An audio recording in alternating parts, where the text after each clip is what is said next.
Hi there folks, Carl Smith, UK Hypnosis Academy. Currently sat here at Crystal Cove in Southern California after doing some work and that around it, helping some people out, some free training and stuff. I was posed a question the other day about the difference between hypnotherapy, hypnosis, stage, street, and should they be mixed, shouldn't they be mixed? So I'm going to go through it, my thought process. You can agree with it, you don't need to agree with it, I don't really mind, to be quite honest, but I just thought I'd give my point of view, as hypnosis seems to have got me to travel around the world quite well in doing the way I do it. So, you know, they talk about modelling.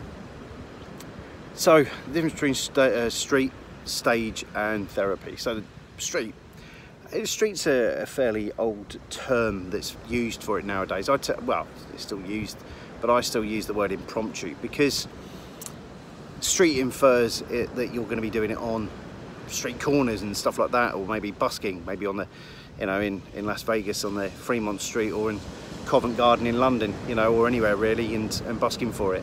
Whereas I prefer to use the term impromptu hypnosis. It's not new, it's just I prefer to use that terminology, impromptu hypnosis, rather than street, because impromptu is what it says on the tin. Being able to demonstrate hypnosis, change of state, or even help somebody along in life that you've never met before, or may not know what hypnosis is, or educate somebody at that present moment in time on what hypnosis is. And I think that's what impromptu hypnosis or street hypnosis is. So it's a very important element, and I'm going to bring that in a moment.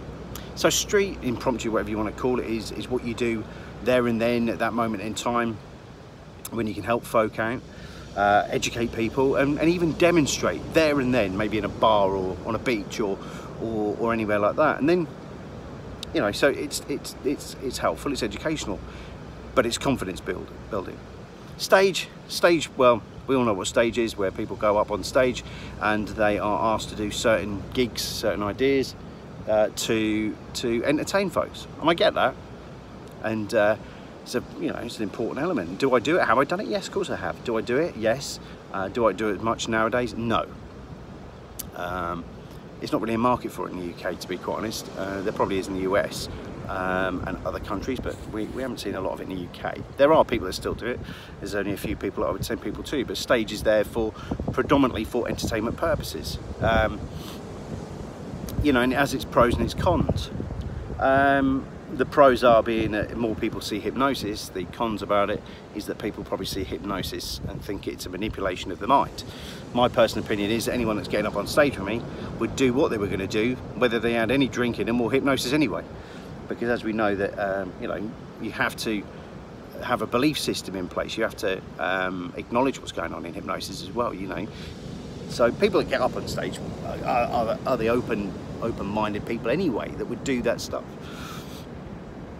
So stage has a point, and I'm going to come around to all 3 points in a moment. Therapeutic is so you know, such a rewarding profession to be in. You know, helping people anything from fears, phobias, anxiety, stress and strains, all the way through to, you know, post-trauma, all the way through to weight loss and smoking cessation. It's a powerful tool. It's one that's been negated for many years, you know.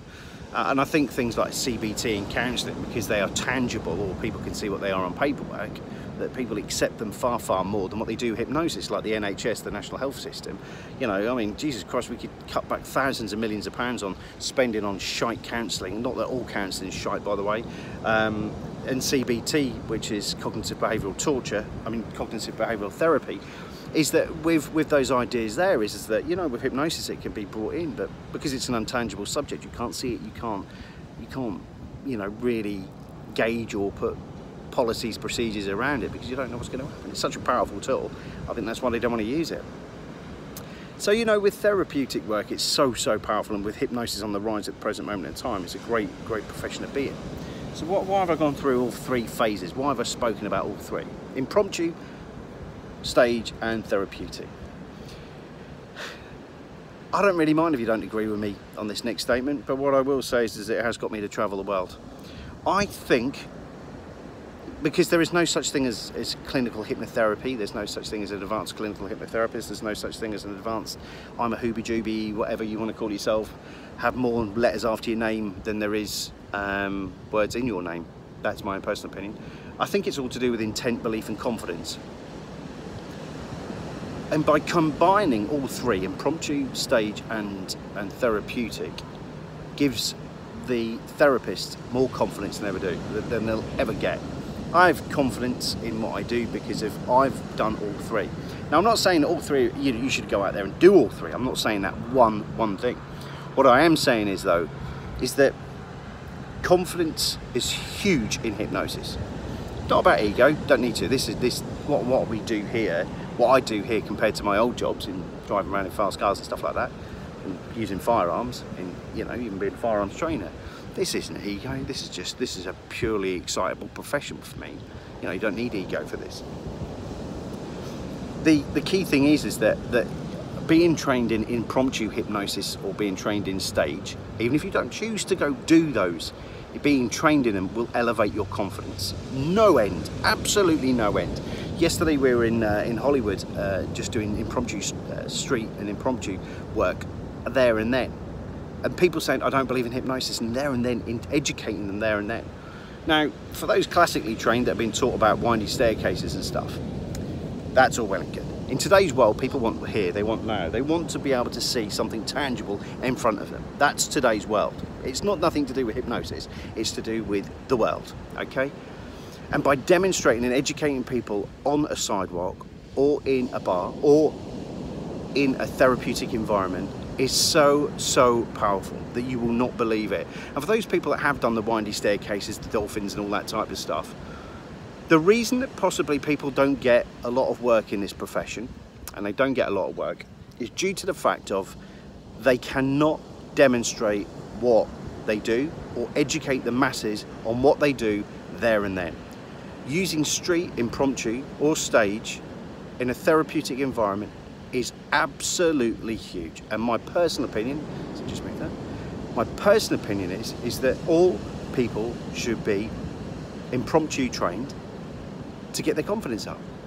It doesn't mean I want you going out down the boulevard in Hollywood or going down New York Times Square or in the middle of Covent Garden in London going dropping people. But having the ability and the confidence is really, really important. And it's a key thing that I teach all my lot. I teach them, and that's what boosts their confidence, because it's so important to be able to educate people there and then and talk about it. And I don't mean even putting somebody into hypnosis there and then, just educating them with a simple technique of a hand stick or maybe even a magnetic fingers, and explaining, the conflict between the emotion and the intellect, all the MLQA stuff, and being able to talk about it. That's where the passion and the energy comes from, and that's where clients come from, and that's why those that do street and stage do very, very well, because they can demonstrate there and then. You're a walking, talking business card. I mean, even my sleeve just there, even just now, just walking down a beach, you get questions, you get asked things all the time about hypnosis, and my job is to explain it. Now, for those people who sit there and go, well, it's against the classical way, it's against the classical way, I can guarantee you, most of you that watch this and go, yes, it's classical, we need to do the walkie-talkie down the staircases and listen to dolphins yapping away and God knows what else is going on.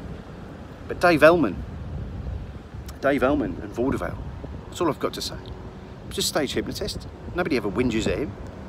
Milton Erickson, when you look at him, when you listen to him, when he's on stage, when you listen to some of the recordings, that's a performance, people. I don't care what you like. He knows he's talking up to the camera and he's talking up to the mic. He knows what he's doing. It's a performance. It doesn't matter who it is. It doesn't matter who it is. People get stuck in this whole classical, we shouldn't do that. We've got to do this. We've got to think of new big words and new elongated ways of doing things. It's a load of rubbish, to be brutally honest. Hypnosis is fairly simple. It's people that make it bloody hard. And that's the key thing I want to get across, is that I think that you should be able to go out and demonstrate. To come back on track after he's had a little rant, is that I want you to go out there. This is my message to you. Go out there, and if you've never done impromptu hypnosis, go out with another hypnotist. Go buy yourself a little hypnotist t-shirt like this, and go out and go demonstrate it. Or even work with people that you know in environments that you would never ever have done, and watch your confidence soar. And then watch how you would develop clients and watch how you do stuff. Even talking about there's no effing lemons, and it's in the Ellman book as well. We were talking about when we get people to close their eyes and just only imagine now that there's a big fat juicy lemon in the hand. You know, even just a demonstration like this, just get them to look at the conflict between the emotion and the intellect. Get a big fat juicy lemon, close your eyes, just imagine the weight of that lemon in your hand now. Hold the lemon, bring the lemon up to your nose, smell the lemon, watch for the physical reactions. And then what we do now is take a moment now just to bite into that lemon. Just take a nice big chunk out of that lemon now by biting into it, and watch them bite into it. You're probably 95% most of the time you're going to see people either going to feel the weight of the lemon, they're going to smell the lemon, or they're going to taste the lemon. And if they do, conflict between the emotion and the intellect, the emotion will always win. There is no lemon, there is no fucking lemon. So when people are standing there and you look at them, you go, if they did feel the weight of it, if they did smell it, or they did taste it and they felt their glands change, or they felt it going up their nose, then you have conflict between the emotion and the intellect. And when I explain that all their emotions and all their intellects are just big, fat, juicy lemons, you have a massive reframe. And just simple education like that on talking to people on either a beach or in a bar or in a presentation that you may be doing, or even in a therapeutic environment, is so rewarding, because they will see it like that. And once you realize that all your fears and phobias are all big, fat, juicy lemons, then guess what? So my big shout out to you guys is, I want you to go out there, I want you to go out and go practice, and I want you to go outside your boundaries. Some people don't agree with street, some people don't agree with stage.